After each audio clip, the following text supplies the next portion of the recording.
राही मासूम रजा का जन्म गाजीपुर जिले के यूसुफपुर मोहम्मदाबाद से महज 15 किलोमीटर दूर गंगौली गांव में 1 सितंबर सन 1925 को हुआ था और प्रारंभिक शिक्षा दीक्षा गंगा किनारे गाजीपुर शहर के एक मोहल्ले में हुई थी। बचपन में पैर में पोलियो हो जाने के कारण उनकी पढ़ाई कुछ सालों के लिए छूट गई, लेकिन इंटरमीडिएट करने के बाद वह अलीगढ़ आ गए और यहीं से MA करने के बाद उर्दू में तिलिस्मे होशरुबा पर PhD की। PhD करने के बाद राही अलीगढ़ मुस्लिम विश्वविद्यालय अलीगढ़ के उर्दू विभाग में प्राध्यापक हो गए और अलीगढ़ के ही एक मोहल्ला बदरबाग में रहने लगे।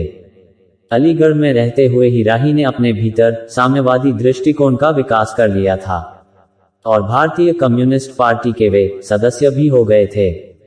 अपने व्यक्तित्व के इस निर्माण काल में वे बड़े ही उत्साह से साम्यवादी सिद्धांतों के द्वारा समाज के पिछड़ेपन को दूर करना चाहते थे और इसके लिए वे सक्रिय प्रयत्न भी करते रहे थे। सन 1968 से राही मुंबई में रहने लगे थे।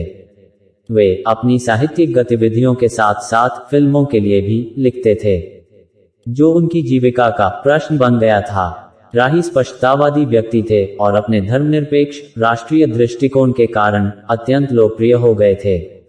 यहीं रहते हुए राही ने आधा गांव, दिल एक सादा कागज, ओस की बूंद, हिम्मत जौनपुरी उपन्यास व सन 1965 के भारत पाक युद्ध में शहीद हुए वीर अब्दुल हमीद की जीवनी छोटे आदमी की बड़ी कहानी लिखी।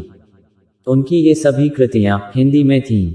इससे पहले वह उर्दू में एक महाकाव्य सन 1957 में लिखा था, जो बाद में हिंदी में क्रांति कथा नाम से प्रकाशित हुआ, तथा छोटी बड़ी उर्दू नज़में व गजलें लिख चुके थे। अपने व्यक्तित्व के इस समय में वे बड़े ही उत्साह से साम्यवादी सिद्धांतों से समाज के पिछड़ेपन को दूर करने के लिए वे प्रयत्नशील रहे। परिस्थितिवश उन्हें अध्यापन कार्य छोड़ना पड़ा और वे रोजी रोटी की तलाश में मुंबई पहुंच गए। सन 1968 से राही मुंबई रहने लगे थे। वह अपनी साहित्यिक गतिविधियों के साथ साथ फिल्मों के लिए भी लिखते थे, जिससे उनकी जीविका की समस्या हल होती थी। राही स्पष्टतावादी व्यक्ति थे। धर्मनिरपेक्ष राष्ट्रीय दृष्टिकोण के कारण वह अत्यंत लोकप्रिय हो गए थे।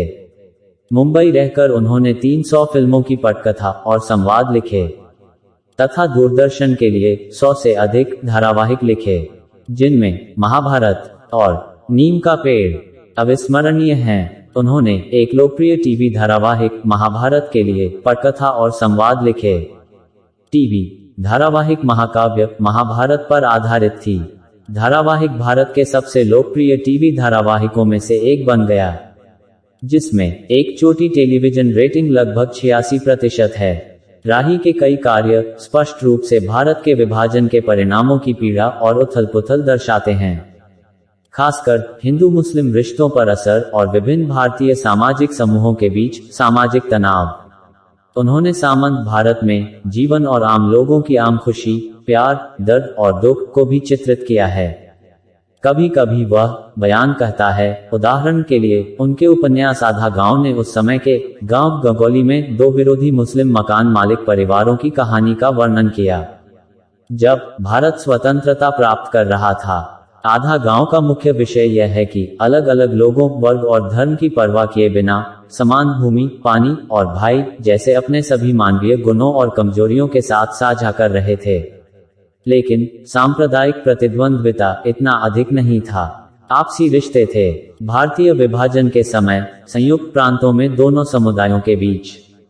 आधा गांव में रजा 1940 के ग्रामीण भारत की एक बहुत रंगीन तस्वीर को पेंट करता है, जिसमें एक दूसरे पर मुसलमानों और हिंदुओं की एक दूसरे पर निर्भरता हो सकती है। यह 2 जमींदारों या मालिकों और नौकरों के बीच संबंध के रूप में हो सकती है। राही मासूम रजा का निधन 15 मार्च सन 1992 को मुंबई में हुआ। राही जैसे लेखक कभी भुलाए नहीं जा सकते। उनकी रचनाएं हमारी उस गंगा यमुना संस्कृति की प्रतीक हैं, जो वास्तविक हिंदुस्तान की परिचायक है। गाजीपुर के गौरव श्री मासूम रजा राही के जीवन पर आधारित यह लेख YFP नेटवर्क के सौजन्य से प्रस्तुत किया गया। यदि आपको यह लेख पसंद आए तो हमारे चैनल को सब्सक्राइब करना न भूलें। धन्यवाद।